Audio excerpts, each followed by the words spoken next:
Me too. All right. Here goes, everyone. Allergies notwithstanding. Yep. Oh, wow. Listen to that. Oh, there's no way you get... Wendy's not going to co-host from her phone. She's not set up. That would not work out well, I'm afraid. I don't know. I could talk to her, but I doubt it. All right. Here goes. This is the show. Thanks for joining us. We're here. Let's go. Let's see if I remember how to do any of this. Mm-hmm. In 3, 2, 1. Okay, boys, that's the brief. It's our first assignment, so make it good. As you know, your uniforms are in your craft and must only be worn on call. Right, Father. Okay, Father. Sure thing, Dad. Yeah, Father. Okay, Scott? Away you go. And keep in touch. Yes, sir. Solomon Grundy, not hold it.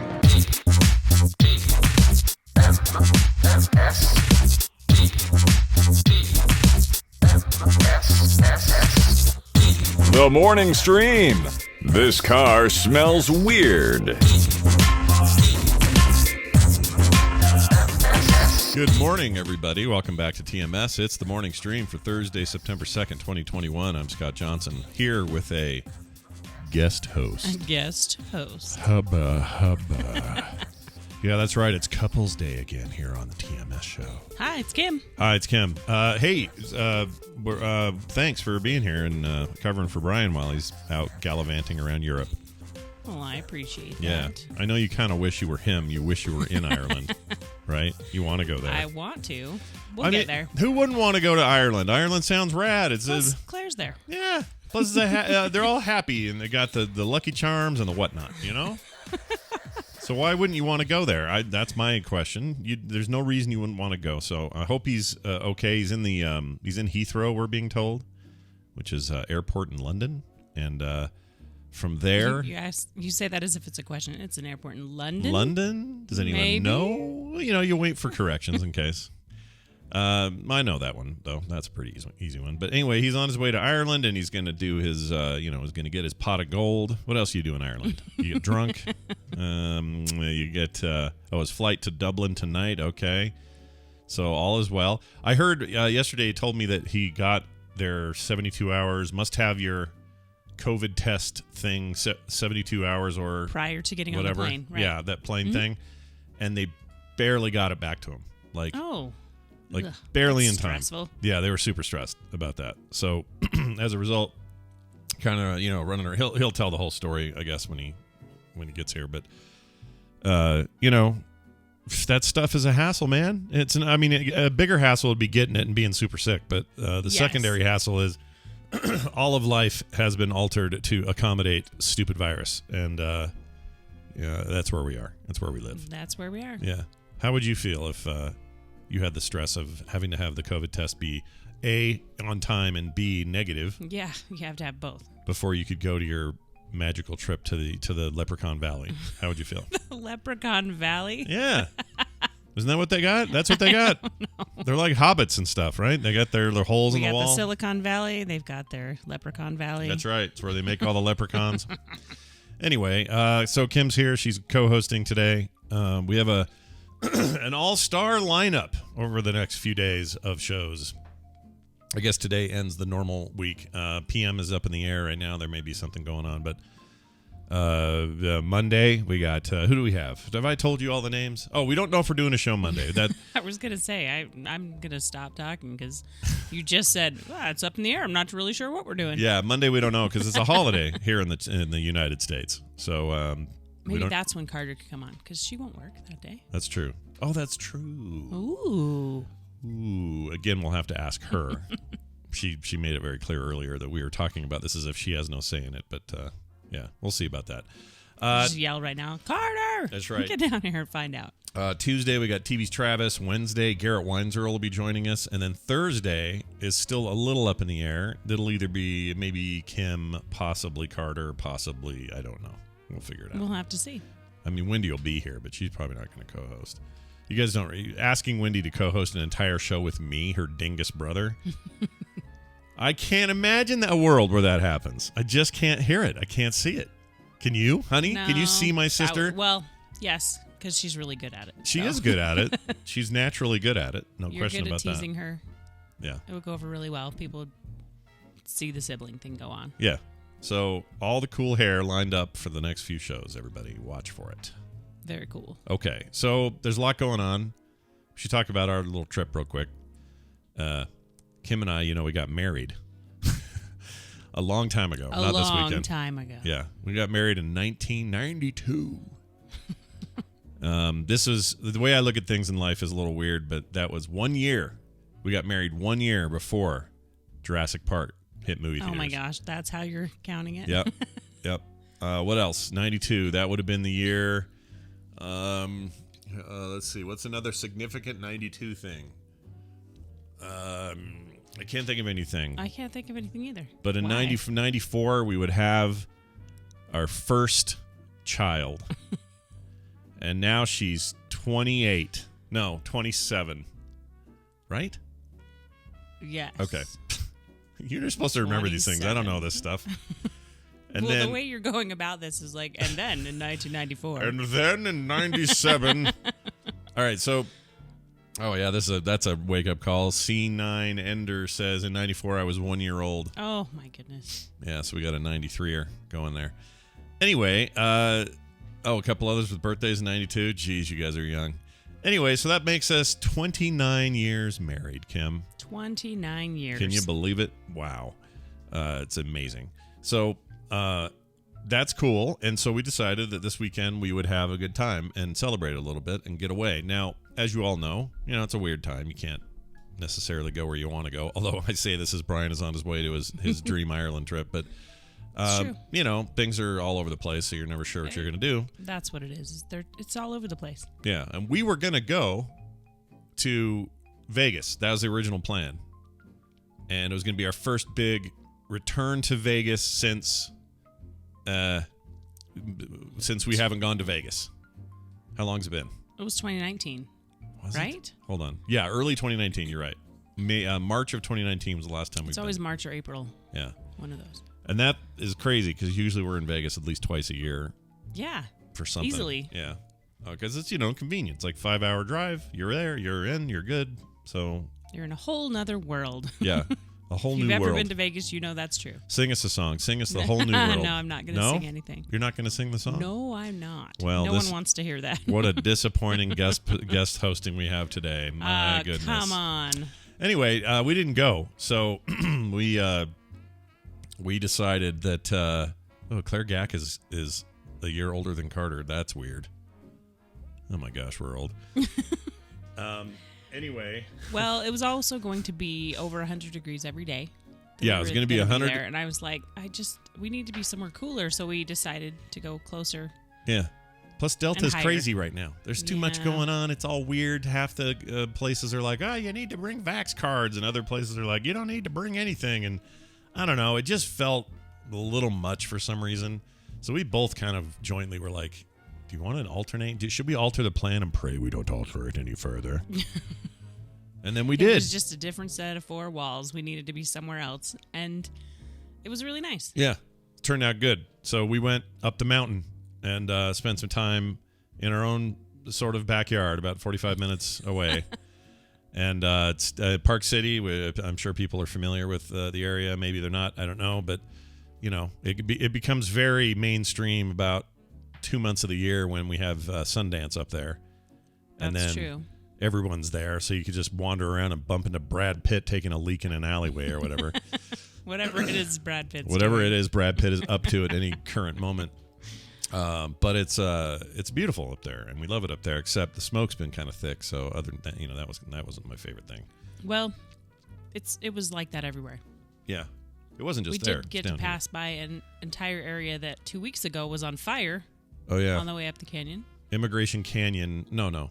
Parley's Canyon fire. Yeah, they had a Parley's Canyon fire just It a was couple bad. weeks ago, and we saw all the scorched earth up there. It was pretty crazy. Yeah, and it was right up on the highway. It was right to the highway. Yeah. So like within 10 feet of the highway. I guess we were driving by, which was weird. My sister Misha and her husband were there the week of the fire, and so they got the worst of the smoke, and they got basically trapped up there because they shut down the freeway or the highway. Well, there's another highway. You can go the roundabout way through Provo Canyon. Oh, that's true. So that's a long drive, though. Yeah. That sucks. I don't want to go that direction is what I'm saying. Anyway, so But yeah. it was lovely up there. Oh, it was great. It's still really green. It was cooler. It was Yeah. We love Main not Street. a lot of people. Main Street was great. Yeah. Except Sunday things were not. Oh, I do. I have a new rule. Here's my new rule.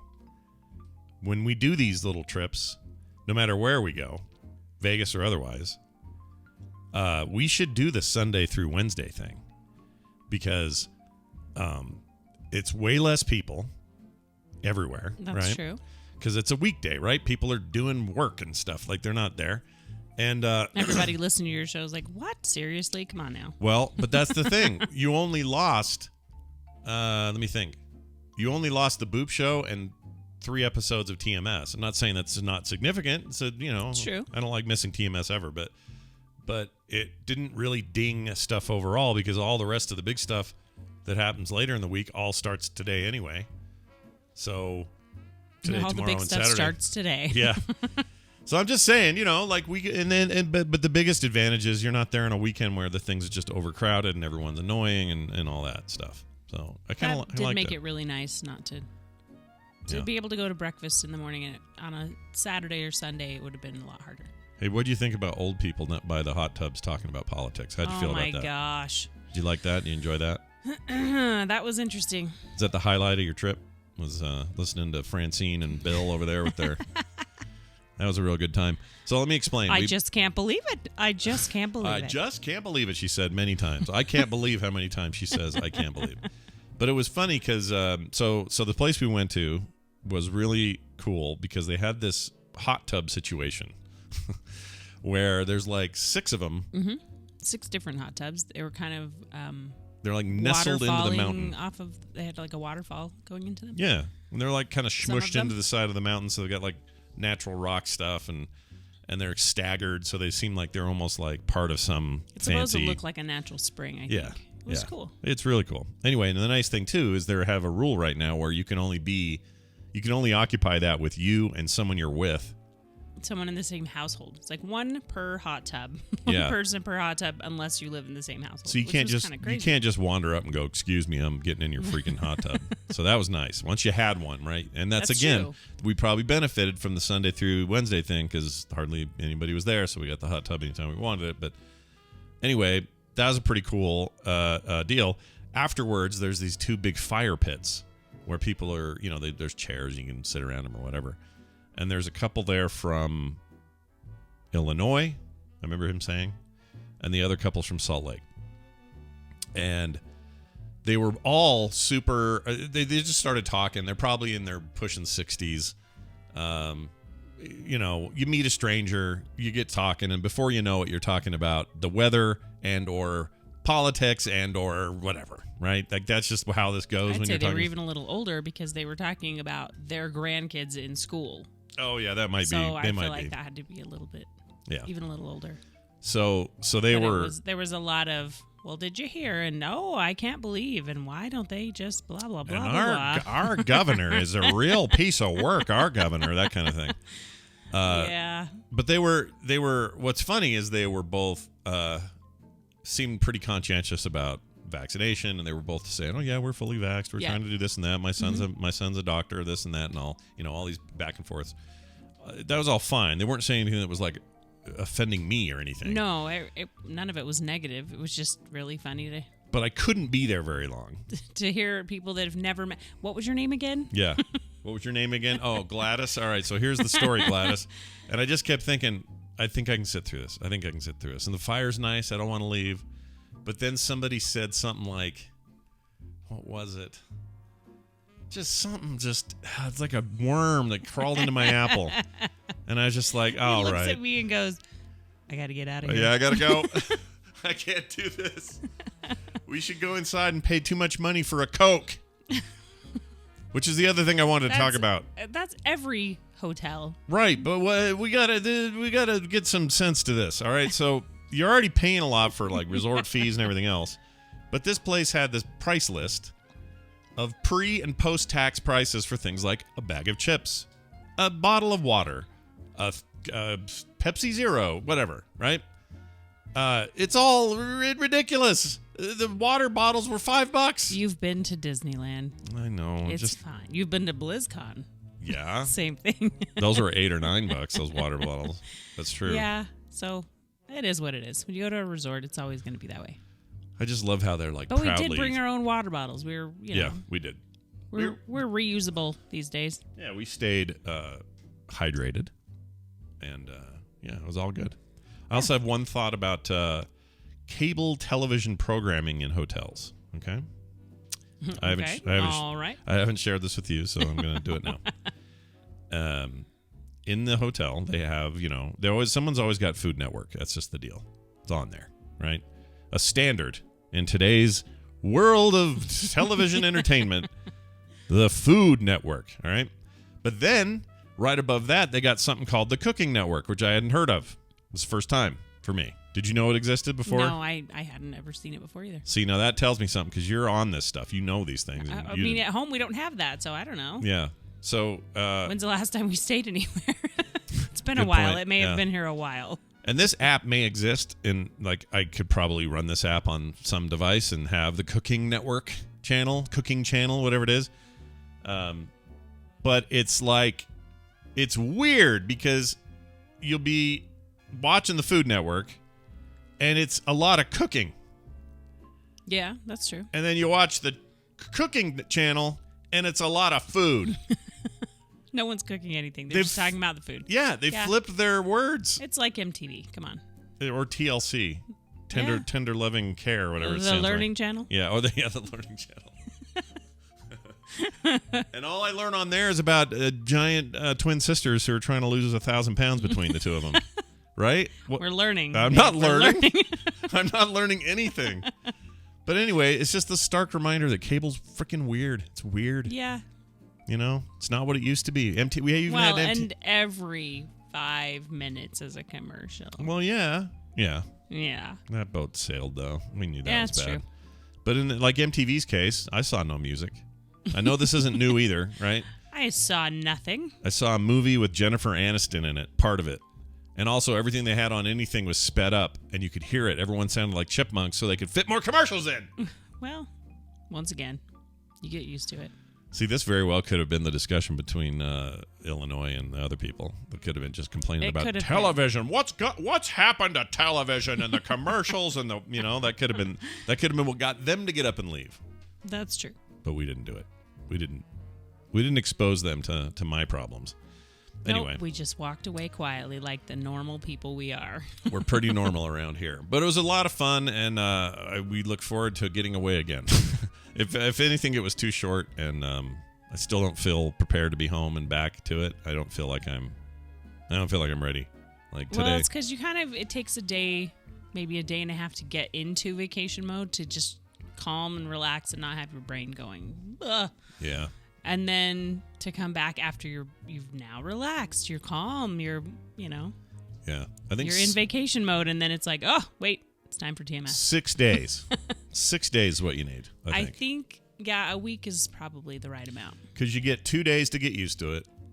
By day 3, you're finally Yeah. And then 3, 4, and 5, and then 6th day, you're like, okay, I'm ready to get started to get back. Yeah, it's never long enough. You're right. All right. Well, we'll work on that for our next one. That'll be our 30th. Oh, stop it! I don't like being this old. It's not bad. It's all very good. It's good. It's like saying, "Hey, what are some of the things you've done in your life?" Well, I'm still married to the person I fell in love with 30 years later. That's a good thing. Deal. Yeah. Right?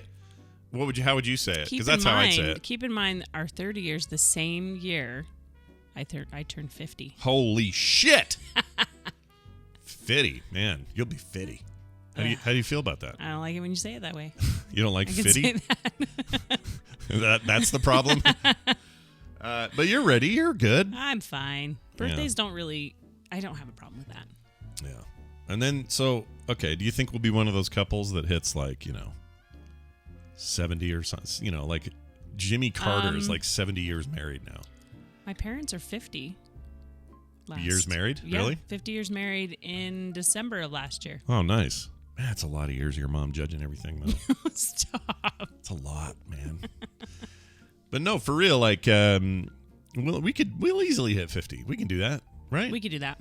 Okay. I mean, Van will be 23 years old. 22, 23 years old. Yeah, that'll be weird. Oh, my gosh. I don't like it. Why did we bring this up? It's now I'm bummed out. Not really. He won't be laughing like that anymore. Unfortunately. He was laughing like that yesterday. We went to there in our HOA subdivision thing. They have boats, little kayaks you can go use. Yep.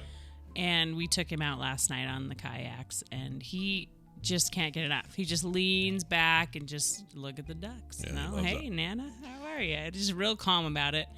But we got done, and he was laughing his head off because we started rolling. Taylor started rolling down the hill of grass to show him how to do it because he was trying to figure out how to roll down the hill. Yeah. Laughing at her. Oh, yeah. And then finally figured out how to do it and was just couldn't stop laughing. It was so funny. This is an enormous step forward for a kid, any kid of any age. When you do your first roll down a hill in the grass, it's like any other major step in your life. You just didn't know you could get that drunk high feeling from rolling down a hill and make yourself sick. Dude, he was really into it. He's super into it right now. He's such a funny kid. He's like, he wants to, the minute he sees me take my phone out, he knows that means time to sit in my lap and what's the name of that game? Jurassic World Alive. It's basically Pokemon Go but with dinosaurs. And he knows how to play it. I picked up my phone and got a spam risk immediately, so I picked it up. I don't want any spam. I'm going to hit decline. Decline that spam. Yeah, but he loves it. He wants to sit and catch dinosaurs. He wants to watch them walk around. He's upset when we're all out of dinosaurs to catch. And I'm like, well, bud, to do that, we got to get up and walk like 2 blocks. And there's some more dinosaurs over there, and, he just doesn't. He wants to. Oh, there you go. Oh, I should have taken that call. Tally, that's a good idea. All right, if I get another spam call during the show, I'll take it. And we'll just see if we can mess with them a little bit on the air. Because those guys suck. All right. Let's move on. We got a segment today.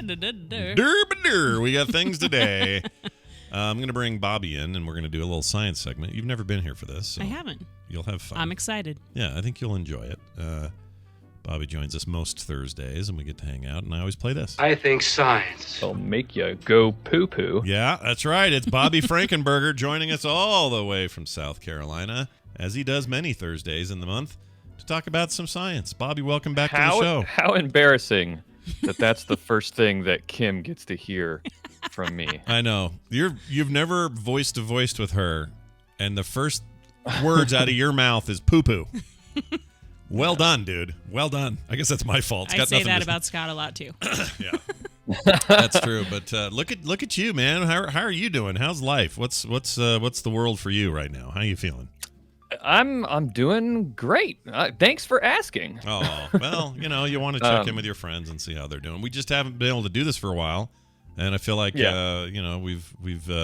we've missed out on some scientific knowledge since you've been gone. Yeah, there's it's all COVID related usually, so you're not missing out on a lot. Yeah, that's a good point. So let me ask you this: since Kim's here, it seems like maybe it'd be appropriate if you came with, I don't know, some food science, maybe. So. Oh yes. Oh, look, he's ready with food science because Kim loves food. No, she loves to cook. That's what she loves. So lay it on us. What'd you bring this week? Is it bad to say that someone loves food? Does that imply? Is that why you? It just implies. Is that why you turned out of that? Like if I say to somebody, "Oh, I love food," it feels like I'm saying, "I love to just pound it in and never stop, and then be a disgusting pig after." It feels like that's what I'm saying. Nah, I love food. Yeah. It's fine. It's fine to love food. Anyway, but I really enjoy cooking I love food. Yeah, you like cooking it almost more than eating it, right? That's your thing. Speaking of vacations, that's how me and my wife plan all of our vacations. The first thing we do is decide where we're going to stay, and the second thing we do is find out what restaurants are in walking distance. Absolutely. I totally agree with you. Yeah.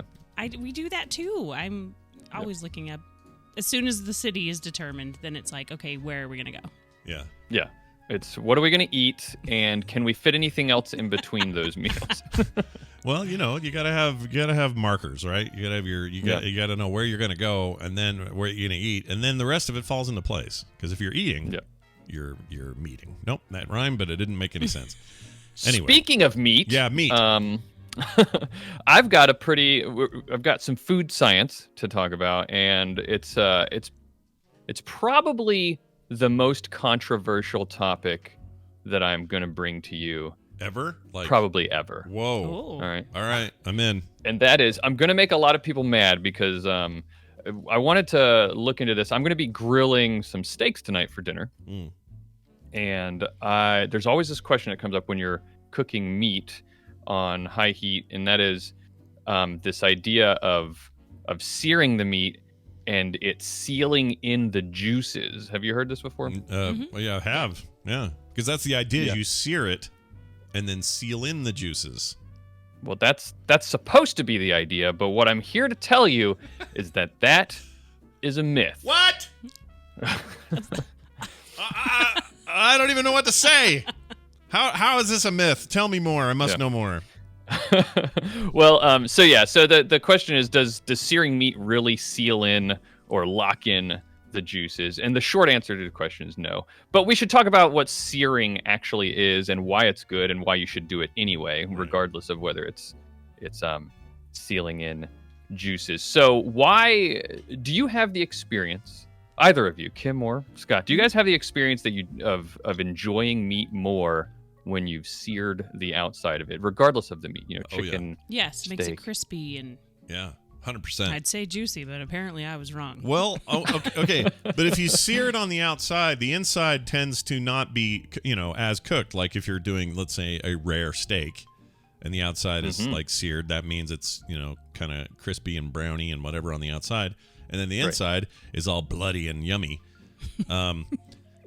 You in a way, while your process didn't seal that in there, as previously discussed, but it's still in there.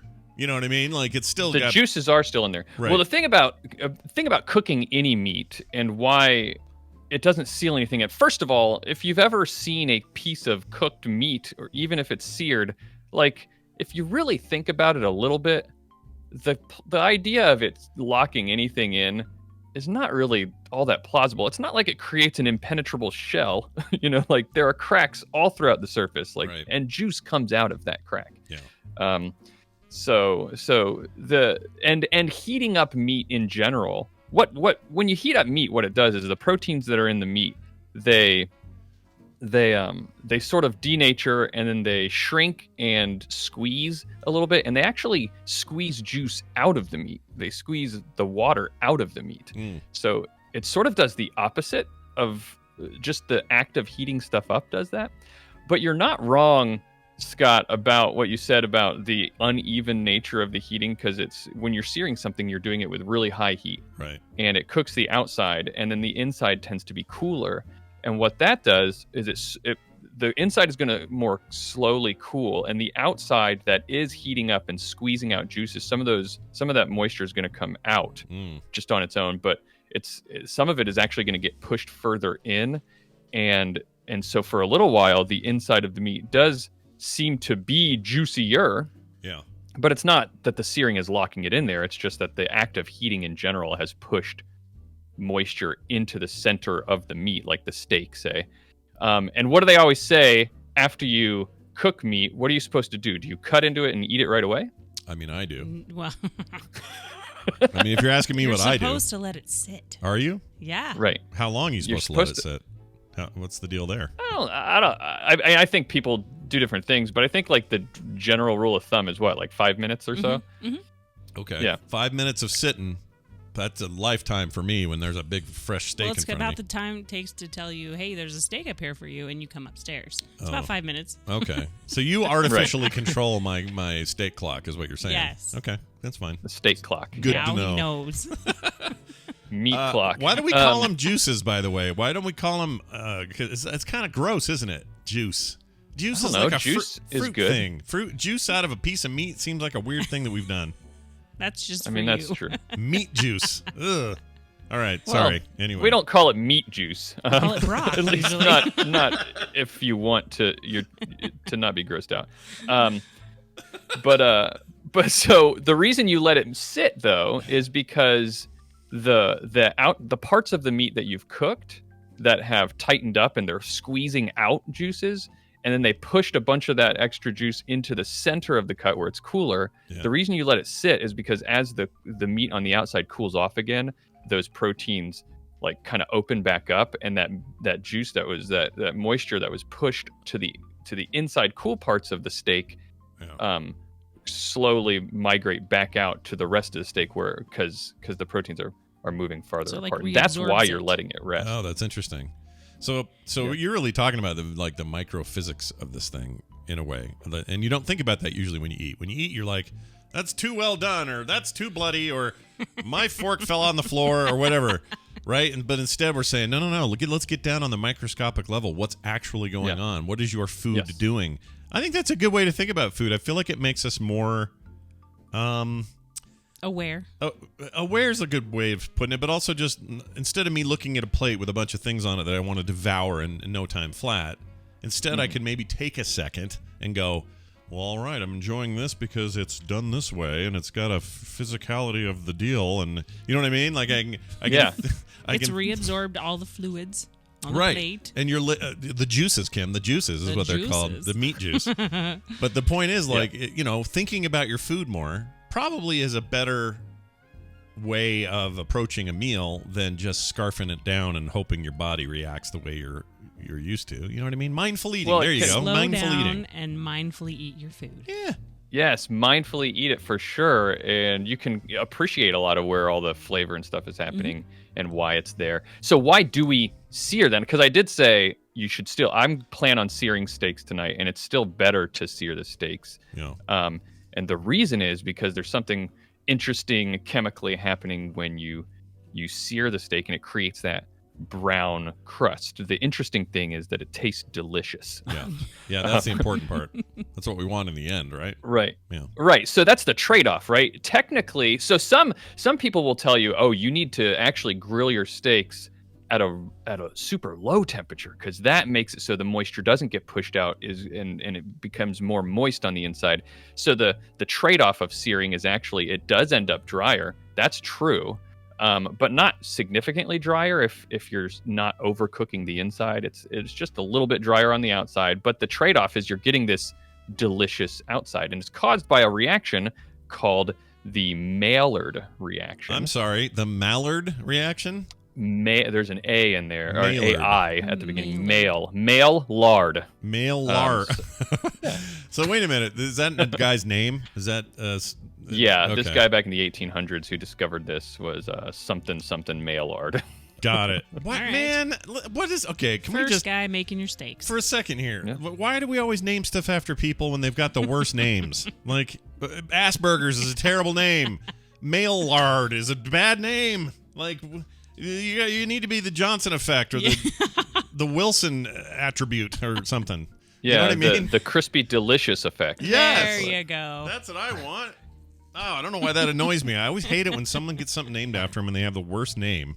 It's like, dude, you know you have a bad name, and now you've ruined it forever, Right. but whatever. Right. Heimlich. There's another one. Heimlich maneuver. Heimlich, yeah.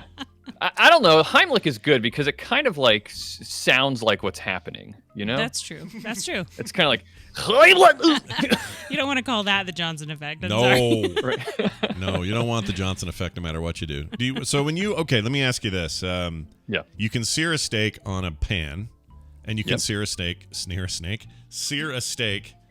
on the a grill. In your hand. in your hand. And we're going full... You can sear a steak. Yeah, keep going.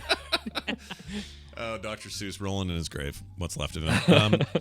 So, why are they so different? Wildly different.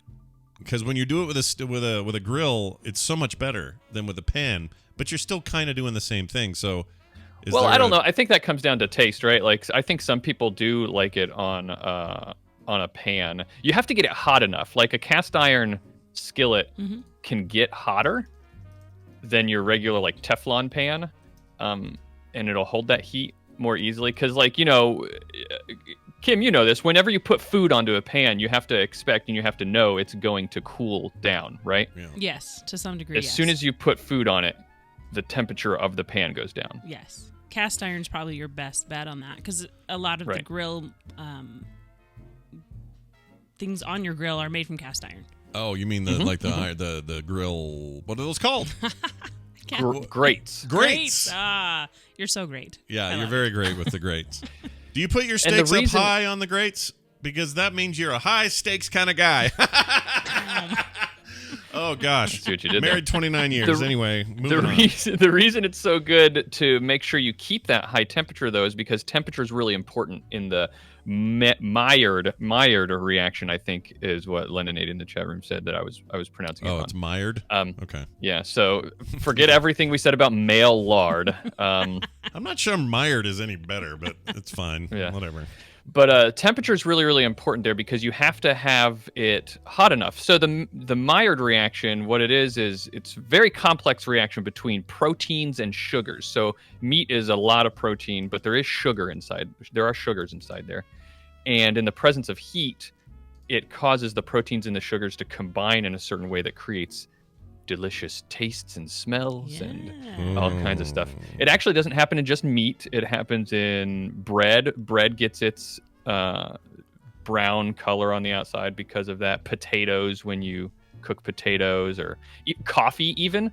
Weird. It gets its brown and its aroma from the Maillard reaction. But like everything that you can roast or toast or grill, like all those things that vegetables undergo this sometimes or oftentimes. Now, if you get burnt, is that what makes the same thing? Well, yeah, but no, I know that. But is that what makes it third degree? Is that you got the Maillard effect happening on your arm or your leg or whatever? I think that just has to do with what layer of skin you have burned through. Okay. I mean, and I say this You've knowing caramelized real nicely, Mr. Johnson. I can't think of anything worse than like the third degree burning. So I'm just saying, but so I'm not trying. If you start doing a Maillard reaction, it would be confusing though, right? It's really painful, but also smells great, right? Think about that. I've always thought about this. Like if you walk into a house where someone's burning, does your brain get the conflict in your head of like, I know there's someone burning upstairs. I like his reaction. There's, oh boy, here we go. Yeah, no, everyone does. I've been around long enough. I like thought experiments. So you know it's happening. It's horrible. You're getting in there to save this man. Whatever you got to do, but also you smell the lovely wafting, barbecue-y kind of goodness. Are you going to be distracted by your mouth watering and? But then, but my guess is what happens is then you have no taste for it anymore. Like you would experience that, and then the next time you lose the taste for human flesh. Yeah, yeah. Oh. But you wouldn't want to eat a steak again because you'd be kind of PTSD'd about it, right? I might be. I think I might be. Yeah, I could never be a firefighter. No. Oh, I couldn't do it for that reason. No. Although Kim and I kept seeing a promo for some show on what network was it? The True Network. And they had some comedy about firefighters. It looked okay. It looked all right. It looked really funny. Yeah, like maybe a kind of a Superstore kind of vibe. I don't know. It seemed all right. Yeah.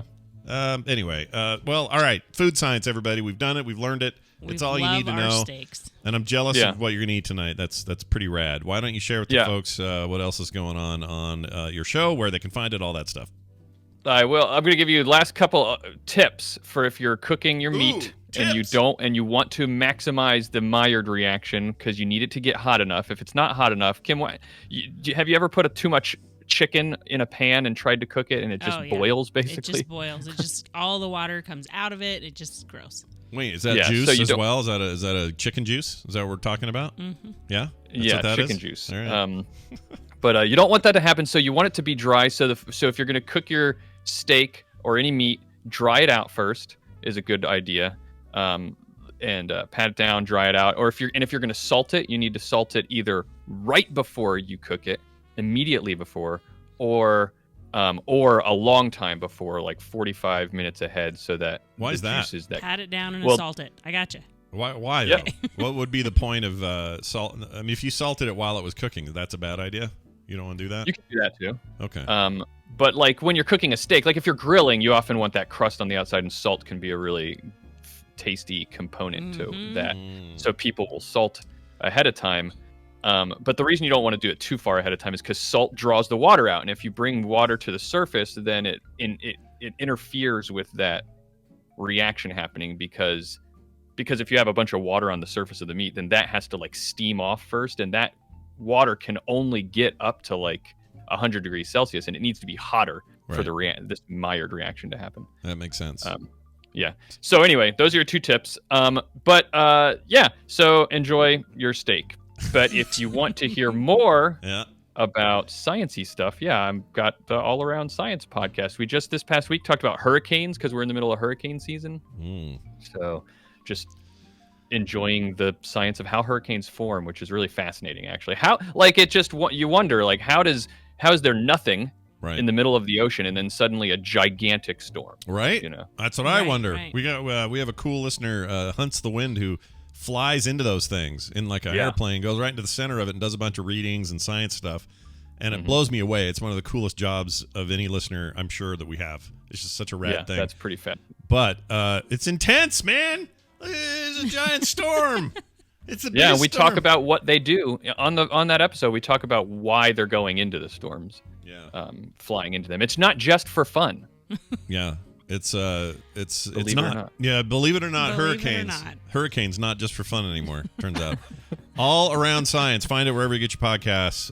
Bobby, have a fantastic week. We'll see you soon. Thanks. Bye now. Okay. Bobby's great. I think Bobby. we have to have steaks for dinner now. It sounds so good. You know, you're not wrong. I would eat a steak right now. Do we have some? We do. For real? For real. Like that we can just take out and put on a thing? I'll have to defrost them. Are you worried about Maynarding them? I will defrost them and then pat them down and assault them. Imagine being salt them. Salt. I see what you did. I get what you did there.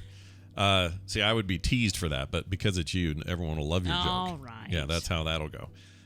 Here's the deal. Do we want to? So when that happens, do we just say a little thought in our head for Mr. Maynard, who it's named after, or Maynard, Maynard? What is it? Maillard. Maillard.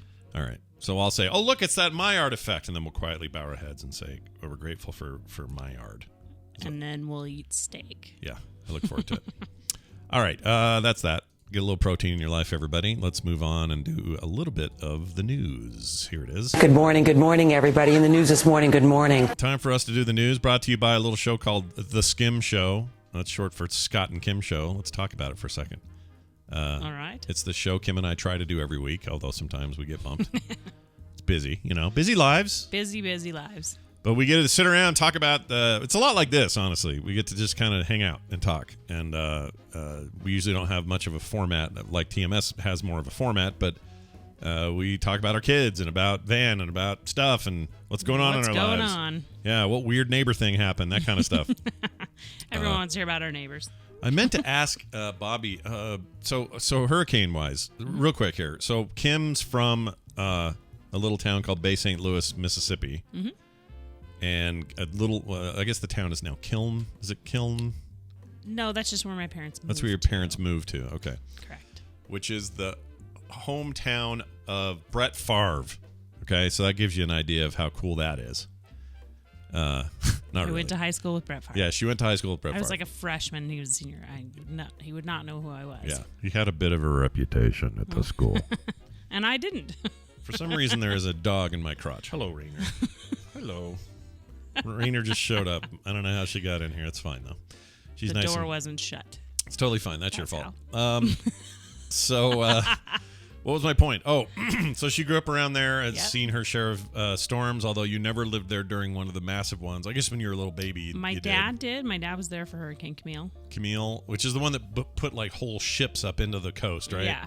I was there for Hurricane Elena, but we did stay home. It didn't flood. Yeah. But we were out of electricity for 2 weeks. 2 weeks? We cooked. I remember cooking grits over an open fire in the backyard. Ooh. Did that make him tolerable so you could actually stand the grits?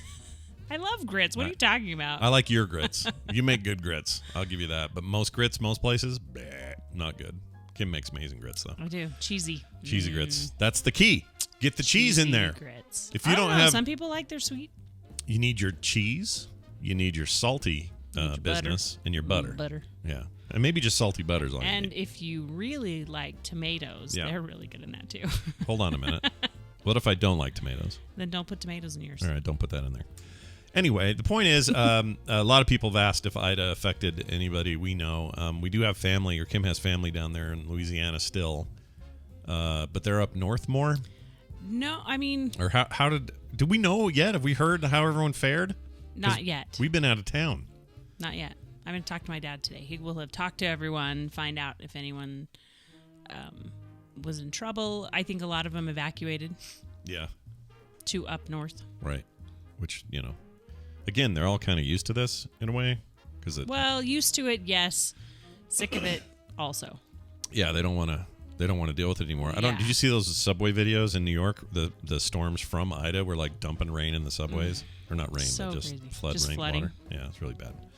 Anyway, storms. They're no fun, and but we don't think anybody has been hurt on our side, but we'll keep you posted. You'll check with your dad today and see what's going on. All right. So that kind of preoccupied our brains when we first got up to Park City. It was like, oh. Well, it was 16 years to the day. That was Katrina, crazy. right? It was on our anniversary 16 years ago. And don't forget, wasn't it 05 that your parents moved here earlier that same year? It was 04 exactly to the day, which is really I didn't crazy. know that. That's weird. Okay, so it was a year. The day before Katrina hit, they moved here. Yeah. Which is really weird too. Yeah, and the house they moved from, water to the ceiling, right? 9 feet. Oh yeah, that's bad. Of water. That is water to the ceiling. 9 feet. Yeah, it was in the what is it next to your gutters? The soffits. What? What's that? The soffits. I've never heard of that. It's right up under your gutters. A soffit? Yes. I don't like these new words I'm learning. Yeah. So she's. Did the dog leave? I think so. Okay. Anyway, she's got resilient Southern family who are pretty good at doing all the right stuff, being prepared, all that. So they're doing okay. All right, moving on. That has nothing to do with the Skim Show, although it probably will because we'll talk about it. But watch for one of those coming soon. If you haven't subscribed to it, you can find it over at frogpants.com/skim or wherever you get your podcasts. All right, let's move to this story. A woman was arrested for using a fake Maderna vaccine. I said that way for a reason. To travel to Hawaii. And Hawaii's super, super hardcore about this. They're not playing around. They don't just want... hardcore. They are asking people to stop coming. Yeah. Guys, slow down.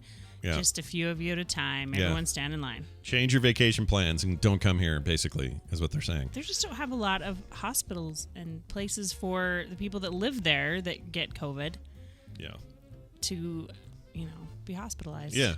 So it's really scary when you're running out of space on the beaches and then you're running out of space in hospitals. So plus, I can only imagine. Then you have dumb people like this who sneak in just trying with a to fake sneak thing. in. You're like, why? If you're gonna be loud and proud about not getting your vaccine, don't pretend you did.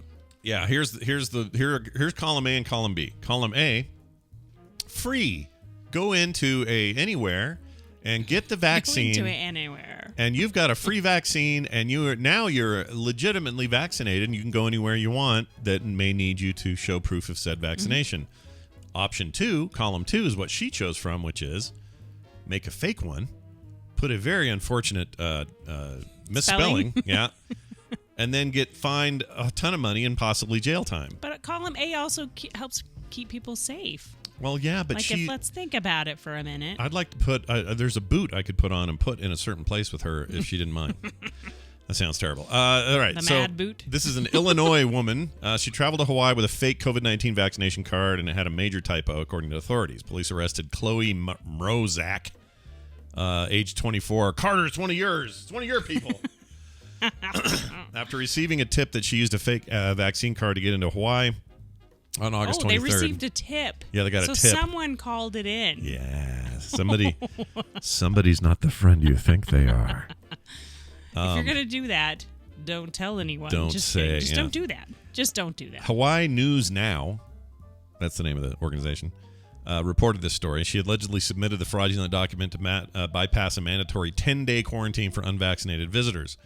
The error that stood out for authorities was Maderna, spelled normally Moderna, was spelled Maderna, Maderna, which sounds like Medea, the man lady.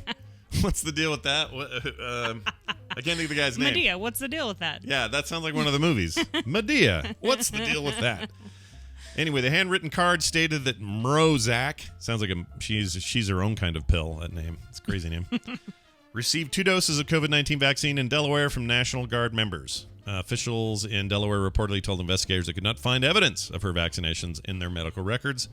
Investigators said they initially had trouble tracking down Mrozak because the hotel reservation she gave an airport screener was also incorrect. Oh. Yeah. Got twice. I heard about one of these going into Canada. They decided to use fake vaccination cards and were fined over $8,000. I don't know if that was individually or together. $8,000. Yeah. And then probably kicked off of that airline for the rest of their lives. In Canadian, that's like $10,000. I don't actually know that. That's kind of crazy. Yeah, it's a lot of... Someone says, awful lot of fraud just to go to Hawaii. I agree, Sidian. Completely agree with that. Absolutely. Why would you do that to yourself? Just get the vaccine. Carter says, the fact that these people believe that the consequences of their actions is discrimination, it should be studied. Oh, it will be. Trust me, it will be. It's true. Moving on. Belgian woman. Let's get to the waffles. Okay? This is important stuff. A Belgian woman was banned from a zoo because the officials there claim that she had an affair with a chimpanzee. Okay. Yeah. Right. That's friends with... In the past? The last time she was at the zoo? Like, what's going on here? They call that friends with banana fits. Get it? Banana fits? Do you get it? Do you get I got that? it. Okay. Yeah, this is not an Onion article. I want to make this clear. A woman in a Belgian zoo was banned from visiting its chimpanzees after striking up too close to a relationship with one of the primates. They say that the Andy Timmermans has been dropped by the Antwerp Zoo. Antwerp Zoo. I just love how that sounds. On a weekly basis, all for the sake of seeing Cheetah, a 38-year-old chimp who calls the zoo home. This isn't a recent relationship either. Timmermans and Cheetah have been having these little rendezvous in the past 4 years, waving and blowing kisses to each other from a distance. Seems harmless, doesn't it? So what's the zoo's beef? Yeah. Well, this is what they say now. Her presence in the area was proving to be a detriment to Cheetah's social development. So it's not like they caught him making out in the freaking snack room. Okay? Or whatever. There was no, like, lady cheetah... not cheetah, like... Not like the tiger. Oh, my goodness. Not like the wild cat is what I meant to say. Okay. I'll let you have it. The chat room's throwing me. Cheetah is spelled Chi-I... Or no, C-H-I-T-A. Chi. Would you like a chai? Cheetah tie?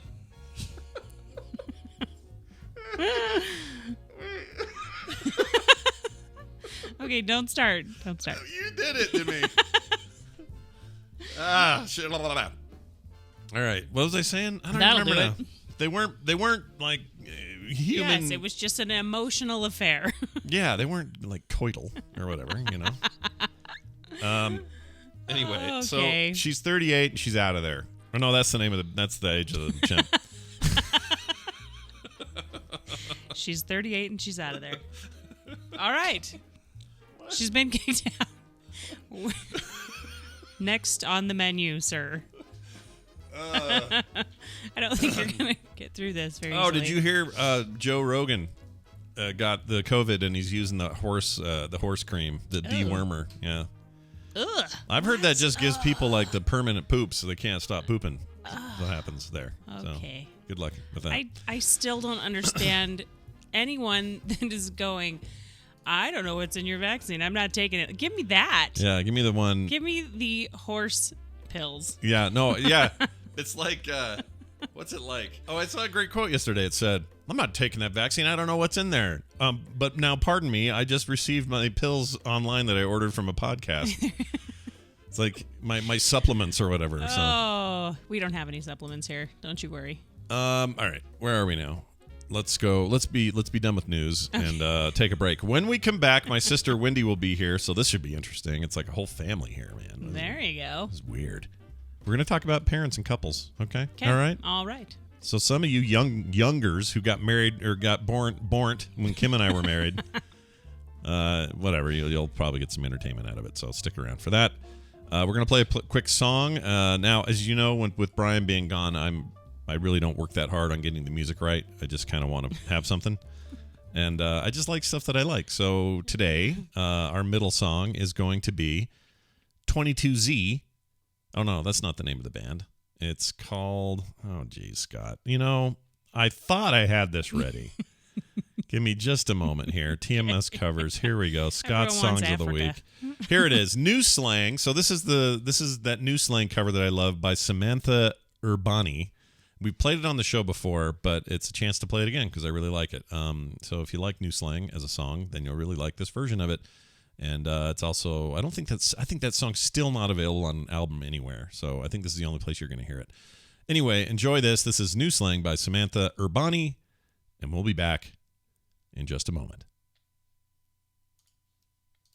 Maybe. Hold on. Okay, here it is. 7.5 thousand miles per hour. 7.5 thousand miles an hour. Have you gone crazy? Use your bat loop.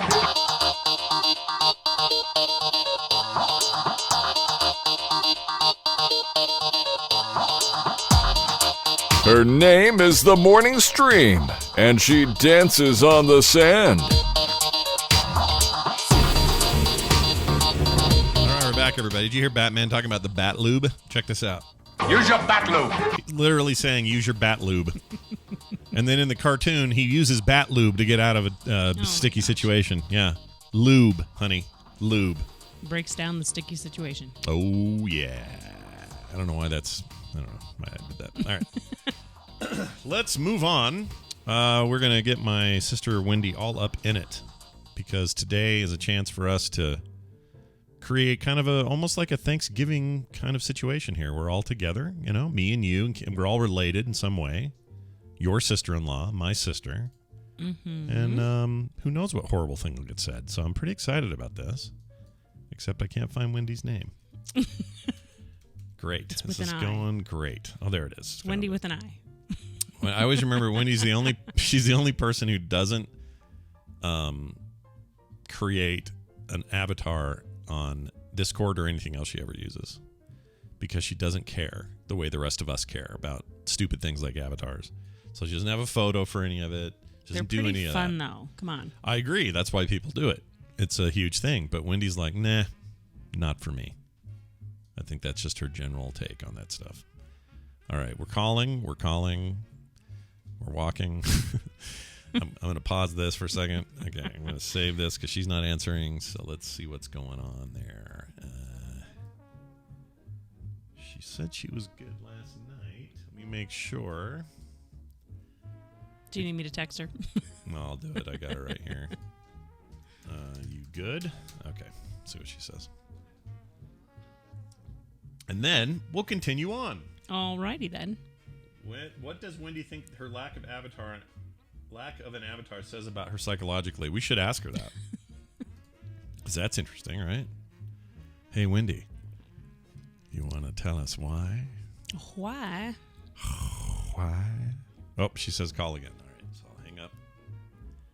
Call her again. Okay.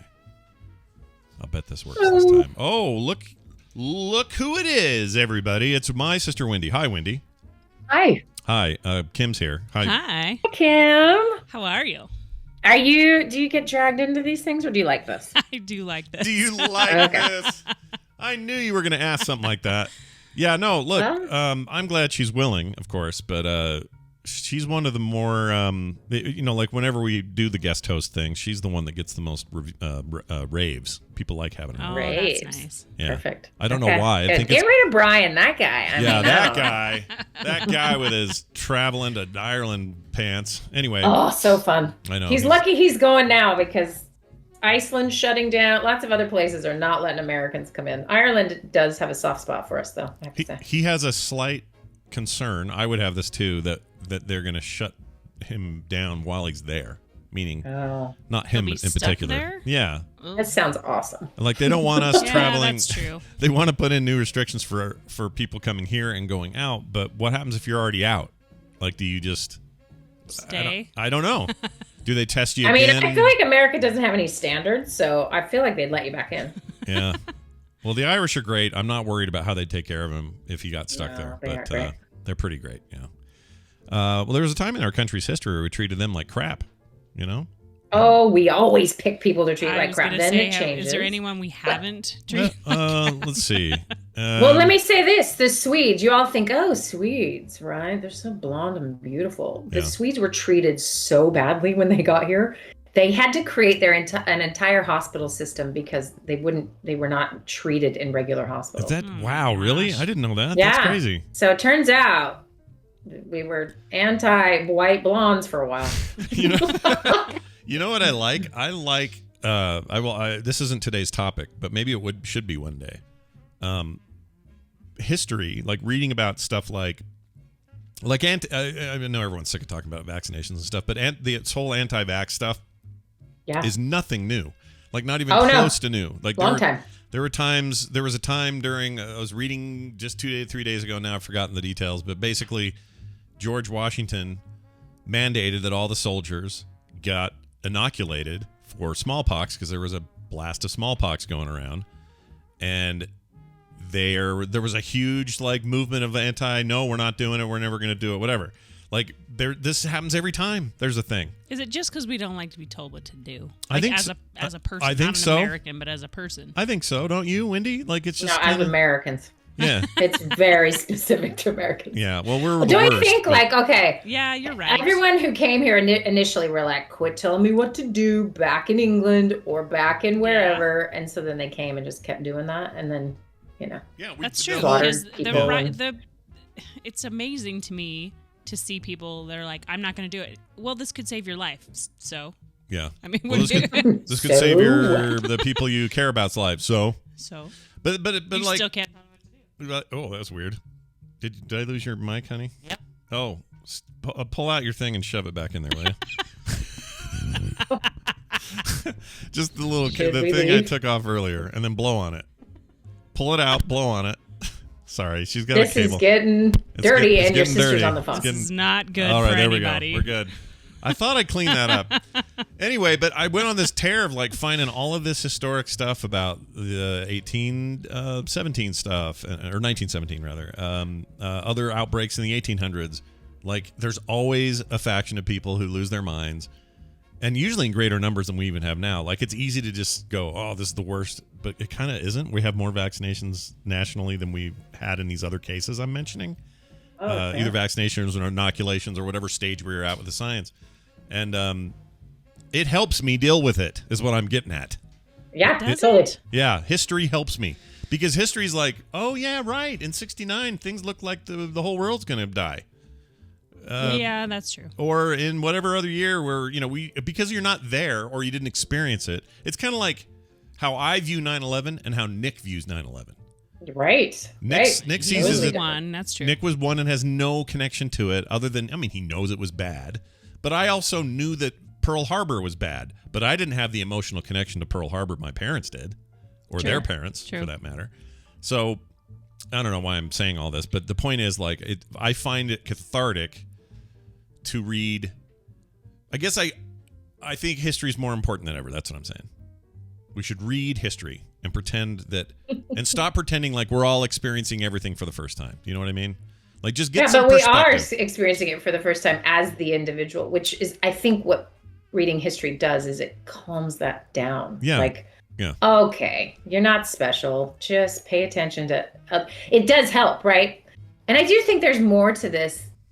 I was thinking, okay, why does anti-vaxxing sort of always exist whenever there is a thing? And so I'm trying to think of the psychology of what it is. So the initial stuff was, of course, a slave introduced the technique that had been started in Africa to Bucket Mather. What's his name?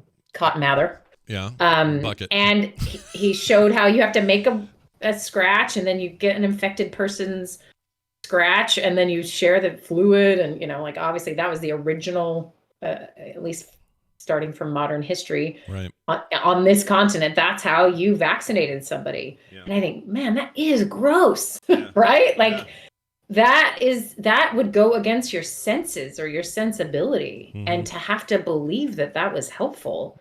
And this dude is like, I'm hearing this from a slave who is way smarter than him and was showing him how to do it. And the guy's acting like, and then he starts researching it and figuring it out. And, and it comes from I think there's a biological something about it. Like, you're a little creeped out. You got to smear someone's blood on your blood for good reasons, right? Like, that isn't normal. And I wonder too, even just shots, thinking of how we take shots, and some are deathly afraid and others it's no big deal. But I do wonder if there isn't something also at kind of human core to this, that this is why it exists throughout history, versus if they're like, okay, stand in the sun. I don't know. People will do weird stuff, like smear oil on things. Look, like, if somebody said to you, let's just say that, okay, I like hypotheticals, so everyone just play with me here for a second, okay? But let's say somebody said to you, all right, we found out the only cure for cancer, heart disease, and 3 other things is you got to sit down and drink a hot glass of your uncle's vomit. Okay. Oh. Yeah, I know, right? That's my point. Like, who would do that? Your uncle? It doesn't have to be your uncle. Uncle Joel. Oh my God. Let's say it's like, I don't know, it's just that you got to drink the vomit of someone who had a heart attack. I don't know. And then, and let's say the science was there, like it was there. We would all, on the ground level anyway, when this was first introduced, be anti-vaxxers. We would be right. We'd be anti-puke drinkers, right? Mm-hmm. But later they'd figure out a way to synthesize it and science it up and get it to a place where it's not just literally drinking a glass of somebody's fresh vomit. It would be you taking a pill or a shot or some other method of getting it, and then we'd all go, all right, now okay, we're here now, So that's what that feels like. The original scratch and I'll share my blood with you is a little gross and off-putting, but we're so far past that now, Yeah, it's a lot easier. Yeah. So there's the story. Hope you guys enjoyed it. All right. Yeah, we're really scientists here, so truly write this down. Truly. All right. Let's get to this now. Carter is in the chat room listening, so this should be fun. Hi, Carter. This isn't really about her, but we thought it'd be interesting to talk about parents, and at whatever stage you see your kids about to make a mistake and it's a mistake, at least in your estimation it's a mistake, because I guess we'll get into that. Like, what you perceive as a mistake may not be a generation who feels it's the mistake you think they're making. But let's say it's something simple like, your kid's going to touch the burning stove. They don't know what that's like yet, and you as a parent now have a choice. Do I let them this is maybe an extreme example, but do I let them touch it and experience that and never want to touch it again, and now they've truly learned through life's experience that they shouldn't touch a burning stove? Or do I step in and hopefully what I say is enough to dissuade them from doing that and finding out the hard way that it's really burning and hot?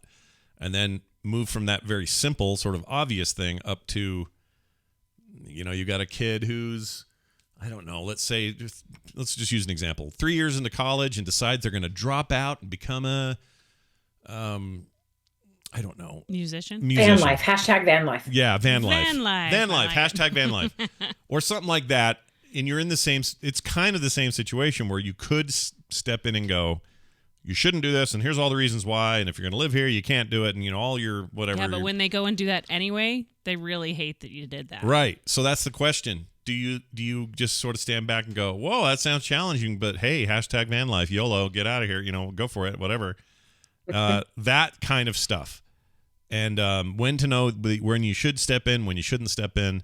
But moreover, I want to know how you stop yourself from stressing, because I'm a big believer in like if one of our kids says, Dad, I'm going to become a Broadway star, and I'd go, all right.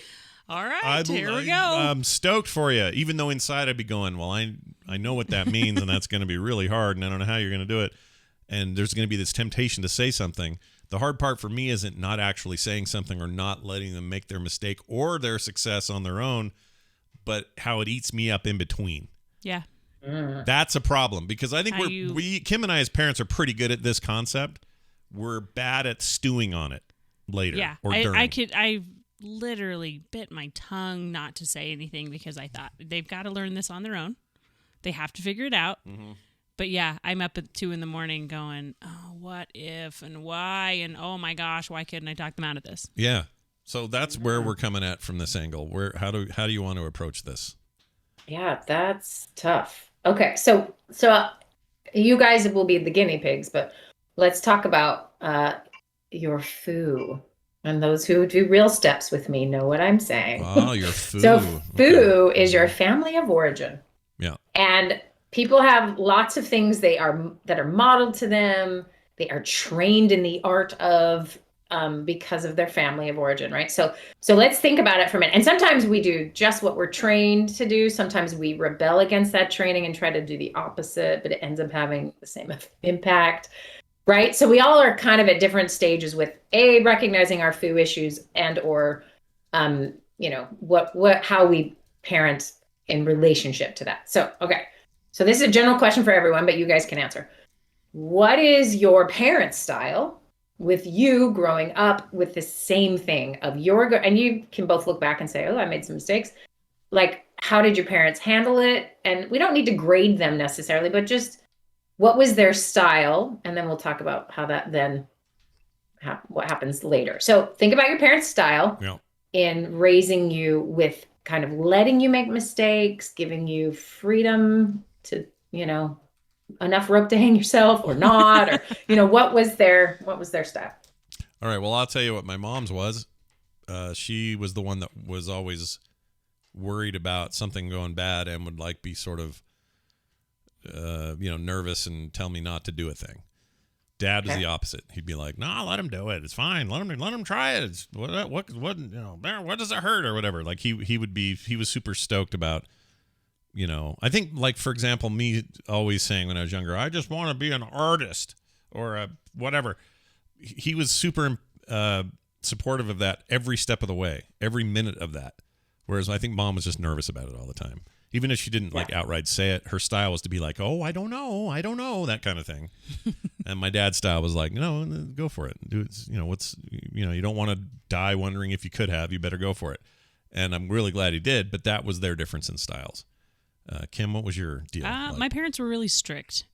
Yeah. We had a large household. I'm the second of 10, and it was kind of my way or the highway, just to keep order. I feel like.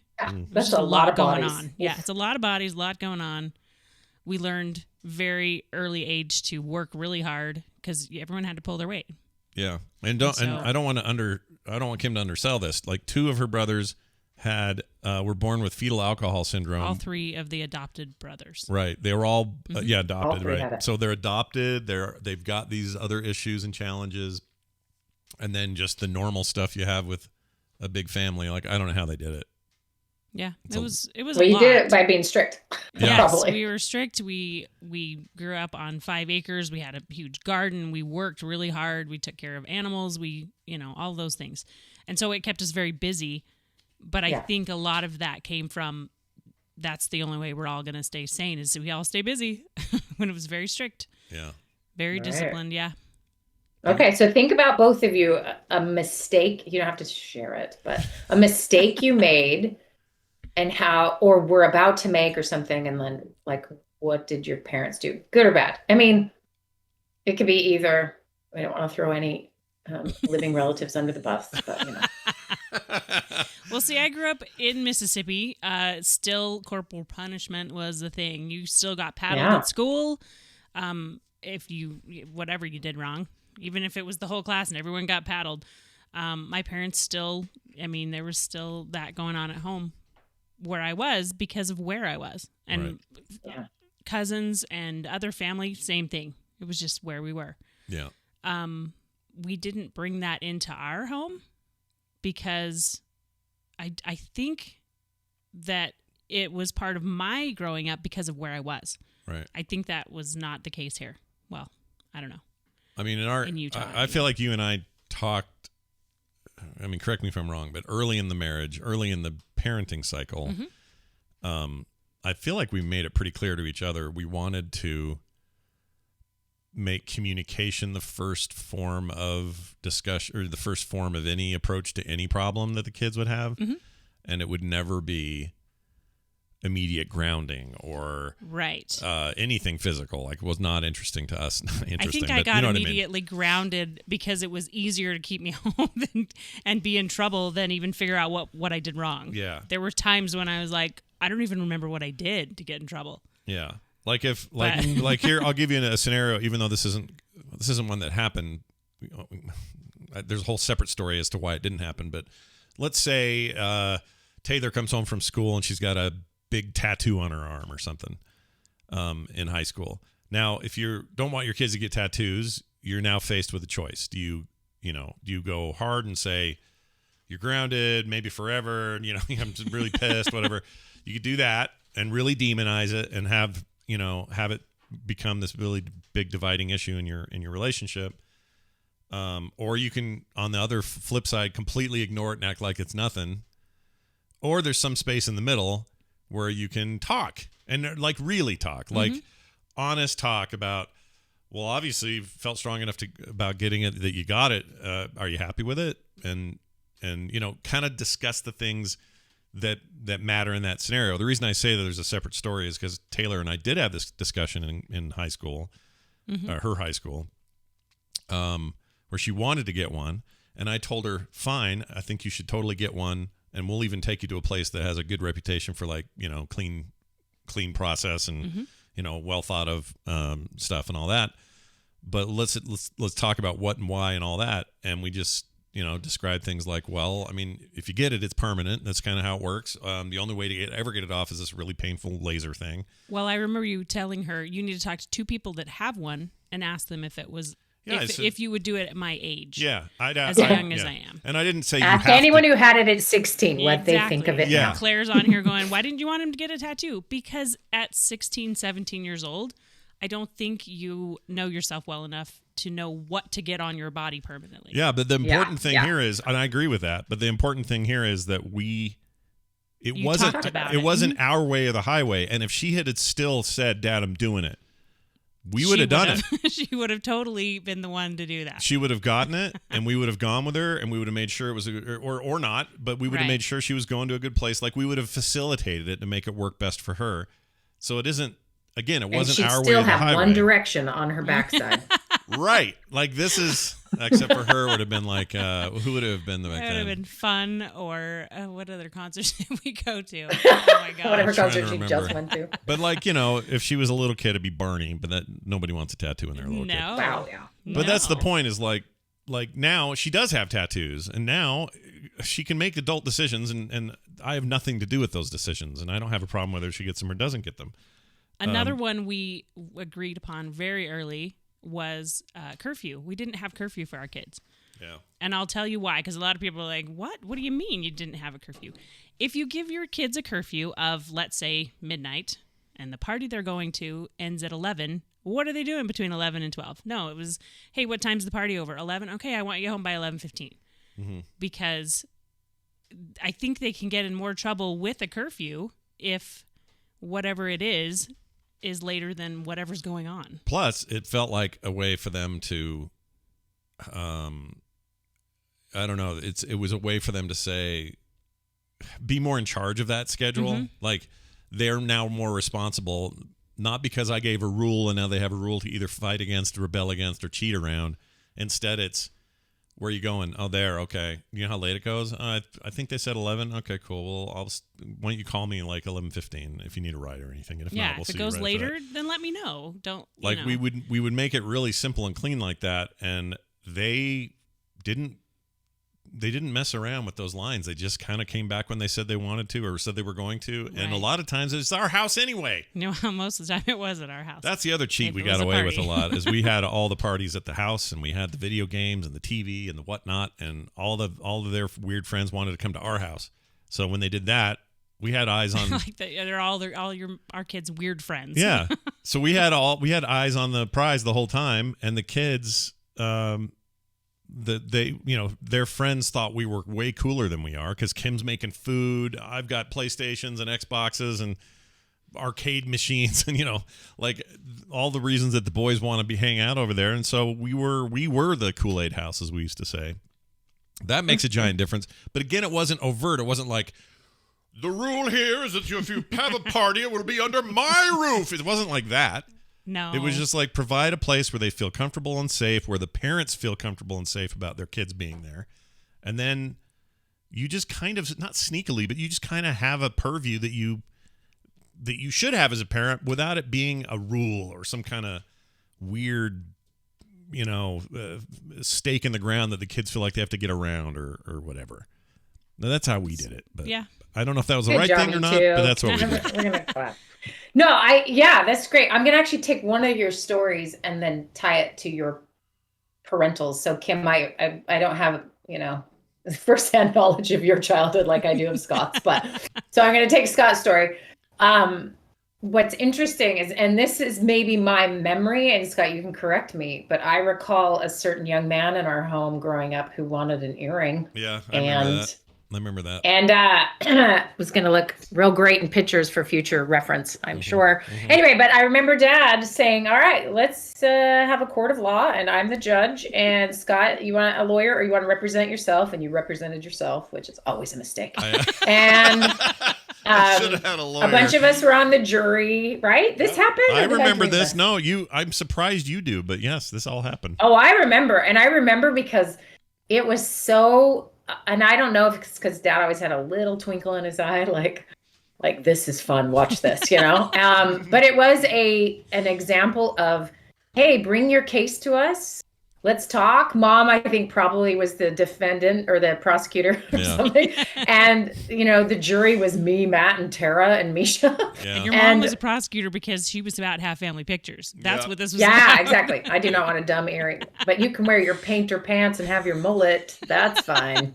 Anyway, oh my gosh, you remember my painter pants. That's fantastic. Oh, everyone remembers they were terrible. Anyway, so this idea that what was modeled to me and to you was you have a voice, and Dad did it in like this kind of clever, fun way, but it was like, hey, real life is going to require you to be able to articulate your wants and needs and decisions. And hey, we're still a family. I don't know. It was just, I thought, genius and was really interesting. And I think that's affected my parenting in many ways. And I can hear it in your story with Taylor. Yeah.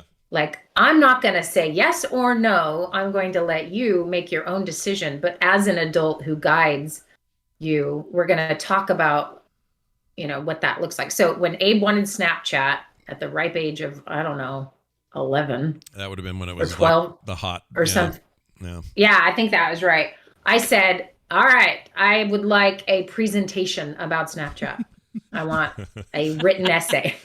I want to know what's good, what's bad. I want to know how it's funded. I want to know how they use their data. I want you to tell me everything. And you guys he's think 11, you think Wendy only gives us homework on this show, but really she gives it to her kids and everybody else. Right. Yeah. And I married to someone who thinks this stuff's fun too. So it's a problem. Anyway, so we have him come back, present everything about it. He's getting so excited because he thinks like, this is the way it's going to work. And so we're like, okay. And, so then I'm like, okay, here's what I know. And here's some experience I've had with young kids having real problems on this. And so I know that's not everybody, but you do need to take some of that into account. And so we have this big discussion. Then then he was like, I don't know if I want it. And I'm like, no, I could get that. This is a lot of information. Normally we just do what's fun. Yeah. So what if we try this? So we put Snapchat on my phone. Yeah. So he had to ask me every time he wanted to use it.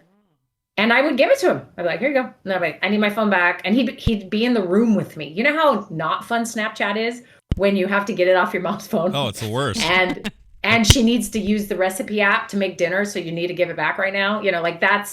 So it was just not very appealing to use. So he never got sucked completely in. Yeah. And this is a kid who is a life ban from League of Legends because he cannot handle the reward circuitry that video game industry has created for him. Oh yeah. So anyway, but so every kid's different. So that's my point. Like we take the modeling we have, and then we've got a kid who's going to be different. I don't need Elliot to write me a 10-page report. It's not the same kid. Right. He's not even going to ask for Snapchat. Right. Right. Right. And so that modeling to then acting is usually a fairly easy line to see. You can see. So Kim, maybe the strictness in your home did not translate into strictness with your kids. Correct. But some elements of what your parents did have shown up, or even maybe the rebellion against some of it has shown up in your parenting, I would assume. Yes, I would agree with, I chose to do it very differently on purpose. Yeah. Right. In a way, it's weird because to call it rebelling is an odd thing because I actually think they were all really good choices. But but for Kim, given her upbringing, it is rebellious. I was labeled the rebellious one. You still are. I didn't do anything wrong, but you still just are. parented with the concern opposite, and conversation. You rebel. And now I've got, both my parents have been like, "You've raised some really good kids," and I'm like, "Yeah, I did. Try it our way." But how it here's the other thing: like Dad's gamifying of stuff. Yes. Which is really what you're describing is.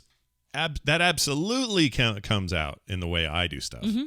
Like even to this day, where we're in a very different dynamic. Our kids are old enough to make their own decisions, like literally and legally, and every other. Still have to bite my tongue sometimes. Oh no, you do. You have to, and that's kind of where I want to get with this. Is how I don't know why I thought this. Okay, I was wrong, but I used to think that this all ended with tattoos in high school. Their 21st birthday? Yeah. Well, I don't mean parenting in general, but just the concern about choice making. And it makes sense because I was being dumb when I was 22 or 3 or whatever. And like, you don't know everything. Of course you don't. I still don't. There's something a 75 or 100-year-old could tell me that I'm probably going to ignore because I'm like, whatever, old man. And then one day I'll get there and go, oh, crap, that old guy was right. Like, he was right all along. Like, so we're all in that mode. But when your kids are old enough to, let's say 16 and older, now they can drive. Now they're dating all the time, or now they're whatever, and in their 20s, and they got school or lack of school, jobs or whatever, relationships, all these kind of things. I was hoping that by then I'd be like, well, it's out of my hands. Walking away from it. It doesn't work that way, does it? Yeah. It's still in my hands. Well, and they pick partners that you now have a new dynamic, right? Like you guys obviously have had additions come to the family, and that is a whole new set of parenting food issues. Let's just keep calling it that. They were raised very differently than our kids, just like your friends always, you talk about. Yeah, and that's normal and will happen, right? But it does mean we're dancing around a lot more dynamics than we would if it's just us, doing a simple thing. So Abe got a girlfriend.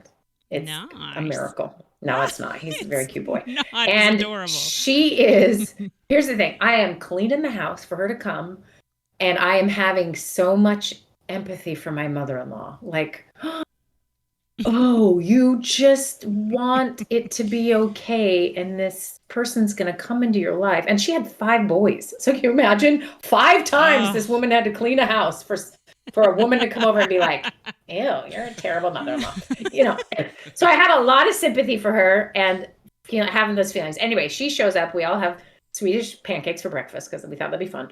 And she is the most delightful human. And I was like, oh, you can't find someone this great at 16. She has been through some things, but is so smart and lovely. And I was like, oh my gosh, this never occurred to me. I might like a daughter-in-law more than my son. She's so great. Anyway, but that was like opposite of what I was expecting. I was bracing myself to be annoyed and like, ugh, teenagers are stupid or whatever. And I was like, how is this happening that I'm pleasantly surprised? So I think there's a bit of, I've heard too many stories. I think that's part of it. But really knowing how hard this is, and also they're 16 and it's not like I have to watch them parent yet or That's something, true. Yes. But it does, you're right. It doesn't end. And here we go with the new stages of life. It goes from, you're helping them get in and out of a car seat to they're deciding who they're going to spend their lives with and making mistakes left and right, sometimes big, sometimes small. And I think as parents are listening to this, I don't know your audience as well to know, Scott, are these often young parents, I would assume, but there's got to be plenty of people who have grown children who know exactly what we're talking about.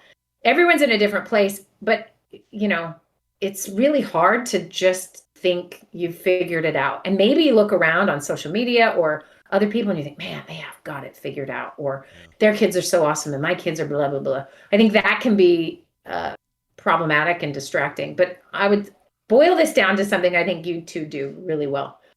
And what I would advise everyone to do is to actually get to know your kids, right? Mm-hmm. This is the hardest part of parenting, is people will be wishing the kid was someone else. And that's deep inside, wishing they were different, wishing they would not do that, wishing they were smarter, more talented, whatever your jam is. So mine is, I want all my kids to play sports because I love it and it's so fun to watch. And then when they don't, man, I have got to get my head around that because I still secretly want them to, right? Fortunately, I have one and I will live through him, right? But the other ones, nope, this is not going to be who they are. So if I let that drive my relationship with them, they're in trouble because I'll never get to truly get to know them because I need them to be someone different. Yeah. And they will feel it. And I feel like you guys have done a really good job of just like letting your kids be who they are, getting to know them, giving them guidance, but like not expecting them, wanting them to be something else. Maybe I'm wrong and you guys secretly no do. I mean I think you've described it okay. We're an open book around here, and what we are is what we are, but I think you've made it an interesting distinction between two different words. One is leading and guiding. Leading sometimes is the dangerous route because leading means that you're going, okay, no, over this here, this way, you follow me, like we're walking, that whole thing, right? Whereas guidance is not the same. Guidance is like, it's more like what your dad did. Yeah. Guide you in a direction. I know what I want for you. Yeah. But you have to figure it out on your own. Yeah. Or if you're going to make this choice, great, that's the one I like. But if you're not, it's okay because that's the one you like, and I like you more than I like your choice. So, that, as long as that's always kind of there. Yeah. It's weird. Everyone always says you don't want to be friends with your kids. I've always heard this before. But I'm going to cry BS on that because I love being friends with my kids. It's my favorite thing about my kids at this stage is that I can dork around with them and laugh with them and, But I think what people are talking about being friends with their kids is they want to give them anything they want so that they never hate them. Oh, yeah. Well, I don't think there's a difference. Yeah. I don't think, that's bad. That seems just like be bad news. friendly with your kids. Yeah. But friendly. I love that we can tease each other and that we I don't know, we can laugh out loud and it's never weird. It's never weird. So when Carter decided to get her first tattoo, I went with her and I got one too. Right. They went together. They went together, but I was also, she was 3? But Kim's been sacrificing her lambs on the altar for years. Like she did this thing. I will never forget this. Her friends, my oldest daughter's friends, they're like a group of these guys that are all dorks, but they're all great. We love these kids, and they hung out at the house all the time. But they really wanted to see Kim, or no, they wanted to do the hot wing challenge at this local place. And they're on this wall in this place. There's like 1,000 dudes. No, there weren't that many. There's a lot. And then on the girls' side, there was like 3 of you. And Kim's like, well, I'm going to change that tonight. No, there were no women on the board. Oh, there were none? I thought there were like 3. Yeah. So she sits down and eats like the hottest ghost pepper nightmare. 8 of them. 8 of them. And goes into like this focus mode and totally pulled. I still think her guts are ruined from it. You ate 8 ghost peppers? 8 ghost pepper, hot wings. Yeah, but they were wings, but the sauce was ghost peppers. Yeah. Ghost pepper sauce. Okay. You had to wear gloves to do it, and you Not couldn't touch your drink eyes. for 5 minutes. Yeah, you couldn't drink for 5 minutes. They had a timer. And she was shaking, and it was like, but I remember that day going, oh my gosh, she will do anything. So much. She will do anything to make this good. Like for these other kids to have a good time, and for her to be willing to sacrifice herself in this way. Hey, I was the only woman with a picture on that wall for years, by the way. You still might be. You might I still did be. watch a guy try the same thing the same day I did and walked out crying. He ate one and walked out crying. Yeah, he was crying. It was awesome. She's a pretty tough lady, but the point is, like, being willing to like get down in it with your kids and be more than just the That's rule what I mean giver. by being a friend with your kids. Yeah. That's what she means.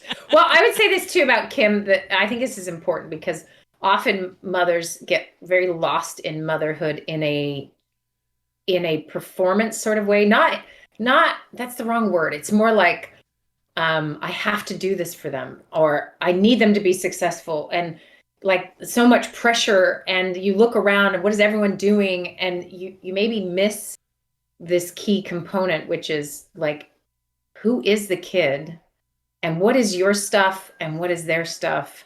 And I think for Kim, like if you were getting in trouble and didn't understand why and were a little bit of the black sheep, you had already experienced some of this. I think Scott, similarly, you're a weirdo, and mom and dad were like very open to you being weird. Yeah, they were.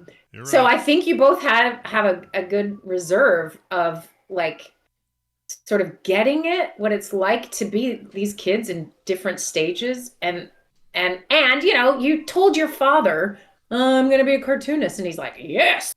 And there was no internet then, Yeah, right? Like there was there's nothing. no reason any father in his right mind would be like, it seems like a viable option, an English degree.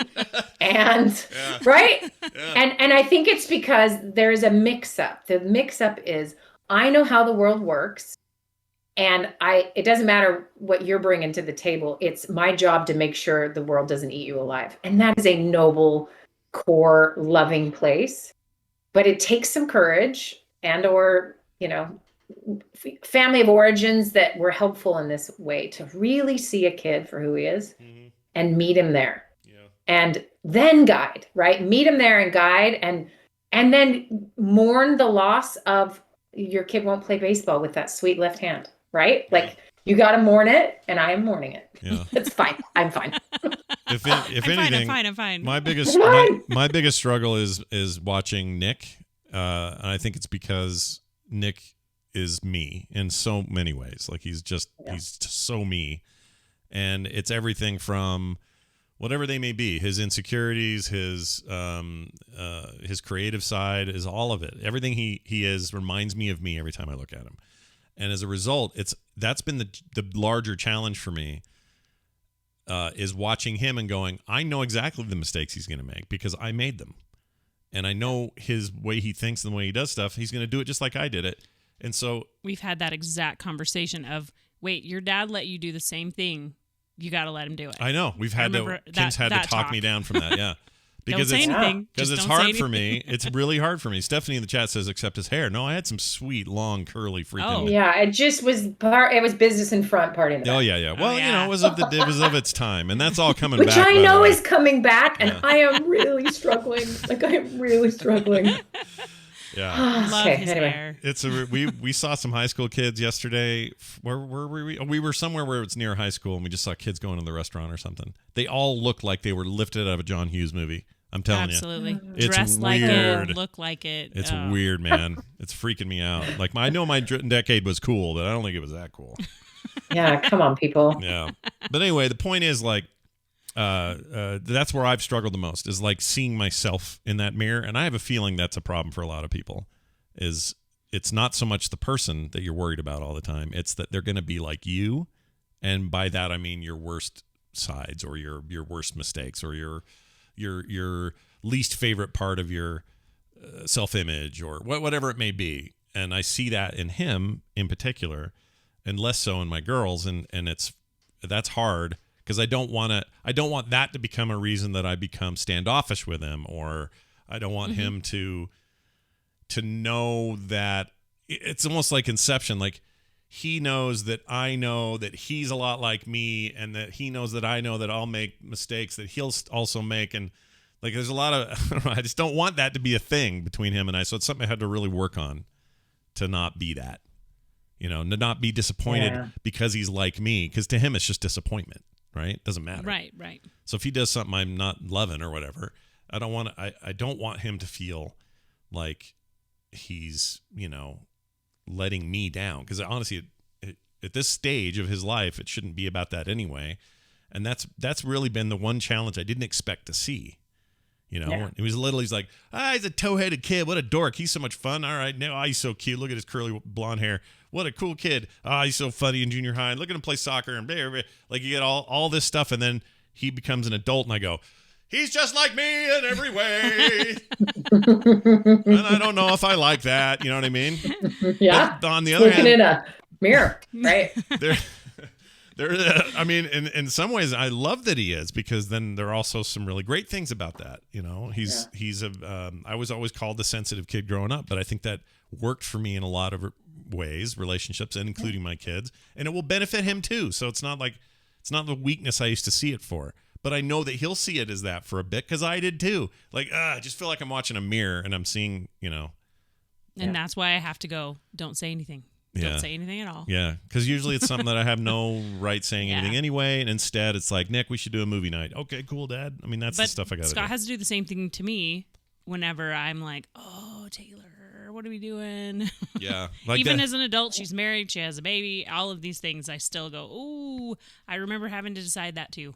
Yeah, especially with don't say anything. Don't say anything. Yeah, especially with Van here, because Van introduces that new dynamic of now you're watching your kids do the same, or have the same chance to raise their kids. Yes. And it's easy to go, oh no, I've been there. Don't do that. Don't do that. But then you got to just how about you skip that whole painful thing and just do this thing? Yeah. Yeah, exactly. Yes, which is where that comes from, this like such a good place. Yes. But then what does it get us? But my place is still grandma. It's Nana now. Yeah. And I have to just be Nana and spoil him rotten and send him home with sugar. Yeah. Put sugar in him while you got him. Then send him home with more sugar. And then that's my job now. And I have to remind myself that a lot. And I'll tell you what, everyone, it's a stereotype that, when you become a grandparent, you get to spoil the child. It's your chance to be the most fun. It's true, dude. It's true. It's not a rumor. I don't have to be all concerned with when he pukes or poops his diaper or anything else. Yeah. All we have to worry about is he having a blast, and does he want to stay here, and he's mad that he has to leave? Yes. He's mad he has to get off the boats. Yeah. He doesn't want to leave.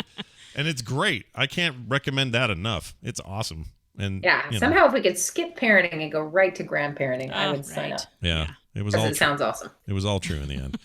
All right. Well, I hope this helps somebody out there with, we didn't have a specific email this week, obviously, but somebody who's just feeling some of these feelings, and maybe it helps to know that others go through it, and And can I say something really quick? Yeah. If you're listening to this and this sounds like a love fest for Scott and Kim's parenting, it's because it is.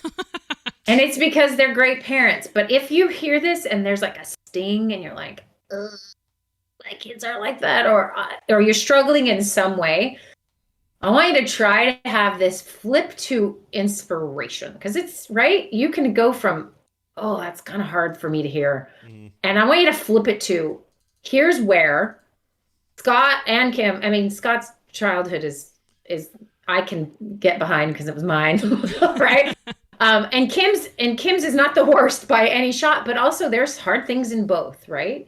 And challenges that everybody has. And you can do different and better and improve upon those family of origin issues and take the good things too. So if you're hearing this and thinking, I am struggling, often people don't do this. They don't stop and look backwards in an effective way. It's often out of regret or mad or torment or something.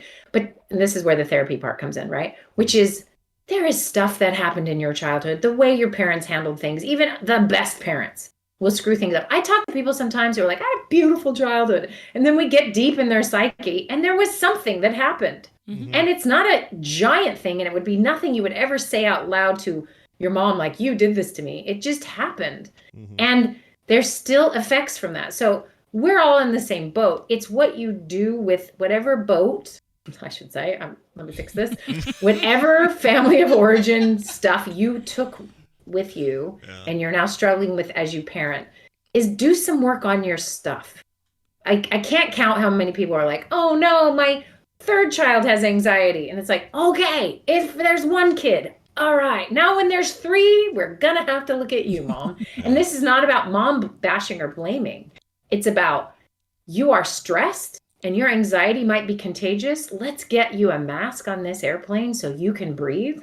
and see what we can then do to help the kids. So often we're so stuck in our moment of parenting because it's exhausting and takes all of your time and energy. And there's a pandemic and schools suck. Okay, so let's all just be nice. But if you have a hot minute to think about your own family and to think about what good you brought to your parenting from home and what maybe challenges you bring and what the mirror taught you, which is like, oh, everything has to look right. Or, maybe you have a mother-in-law that walks in and checks the dust on the door frame when she walks in. Like, there are things that are impacting you that maybe you can work, with a professional or some friends and work on not carrying so many loads. It's really hard to parent with your childhood monkey on your back and your perfect neighbors on your back and your social media on your back. Yeah. So if any of that resonates with anyone, figure out what you can set down or work through or heal from so that you're more free to get to know your kids and parent them in a way that feels good to you. Because this is full contact sport. It's hard. Absolutely. Parenting is exhausting. Yeah. And it's just, if you can have less weight doing it, it really helps. Yeah, I agree. And then one day, one of those kids... You could be Scott and Kim. Yeah, well, I don't know about that.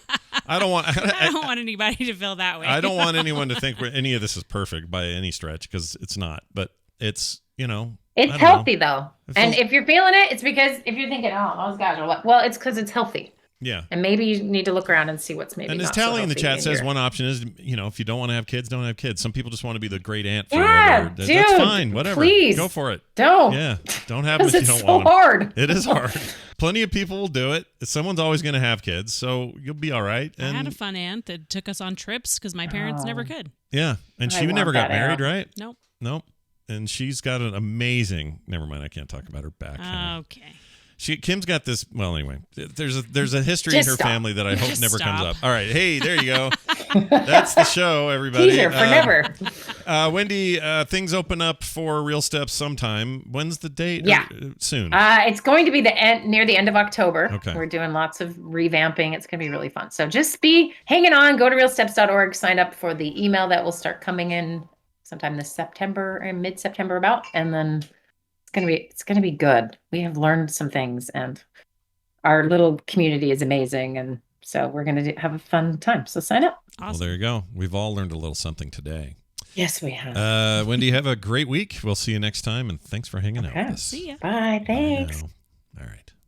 Well, that was a fun little family time there. That was fun family time. Sure. It could be a lot worse. Just kidding. It was good. I enjoyed it. I don't know why I said it. And could be Scott worse. could have an earring right now. I could. I almost did. Dude, I almost had one. And I would have loved so close. it. But now I'm glad I didn't get it. I don't want one. I don't want to manage that. I would have sealed up a long time ago. Would have had one of those, where, oh, yeah, it was pierced once, but now you couldn't force a tiny needle through it because it all healed up or whatever. But, yeah. Well, if you ever want it again, Carter has piercing needles. She does? Yeah. What should we pierce? I don't know. What do you want Carter to pierce? I mean, it'd be face. I don't mean it'd be weird places. It'd be your face, right? Diced tomato, not your peenie. But what would I do? Is it only ears you can do? No, but that's as far as I'd want you to go. I don't want to pierce anything. I'm not doing it. Okay. I did when I was 16. I don't now. You pierce all your right? eyebrow. Oh, that'd be all right. That'd be all right. Right here. It would hurt. Would people think I was trying to be all piratey and young or whatever? What do you care what people think? I guess I don't. There we go. Sometimes I do, though. See, this is the problem. All right, that's it for that. Thank you, Wendy, and thank you, everybody, for hanging out with us today, watching us live and otherwise. As you know, we are entirely here at your behest because you support us at patreon.com/TMS. Continue that, and we will continue making shows. And Bobby will be making steak tonight. Oh, I wish we were all there. You'll be here. Yeah, having steak. Getting some of Bobby's meat juice. Or whatever we call it. Okay. What do we call it? We need to stop talking now. Do we? Is this yes, the end? You all do. Right. Frogpants.com/TMS is our website. You can go there anytime and get stuff. So let me know if you have any problems there. themorningstream@gmail.com is your place to email us. And big thanks again from me and Carter out to everybody who ordered the free comic book day stuff on Saturday. We had a record pull this year. Lots and lots of free prints going out to everybody. I hate that it's only a day, but that's the whole point of Free Comic Book Day, is that it's a day. Because there's always someone the next day, I forgot! Oh, no! But many of you got in this year, and I'm very happy that happened. So anyway, expect to see those prints soon. We have to sign them, though, so it'll be a little bit. They'll come here, and then Carter and I will have a signing session, and then they'll ship them right out to everybody. So very exciting stuff. Yep. All right. Kim, do you have anything you want to add before we go? No, I need to go defrost some steaks. I'm really hungry now. That sounds so good. I know. Damn it, Bobby. Damn it, Bobby. All right, that's going to do it. We're going to play a song on our way out of here because, again, I picked a song. And today's song is that Pokemon thing that he did a cover for, Post Malone did. We like Post Malone. He lives around here now. We're always seeing if we can get a Post Malone sighting. And we also like his music. And I really like the cover he did of, I can't find it, I Only Want to Be With You by, who sang that originally? The Darius Rucker Band. Why can't I think? Kim, help me think of it. No. I only want to be with you. Oh, Hootie and the Blowfish. That's it. Jeez, I couldn't think of it. Anyway, this guy. It's a tender crisp bacon cheddar ranch. That's the guy. All right. Anyway, we're going to play it, and we're going to get out of here. Thank you all for listening. We'll be back for sure on Monday. I don't know about PM tomorrow because it's just a little up in the air, but we'll let you know, we'll see. Patrons. Yeah. Thanks, guys. Thanks for being here. Thank you all very much, and we'll see you soon. Bye now. This show is part of the Frog Pants Network. Frog Pants Network. Get more shows like this at frogpants.com. Gee, that's a great aircraft. All right. We did it. Oh, wait, you can't hang up yet because you got to do titles with me.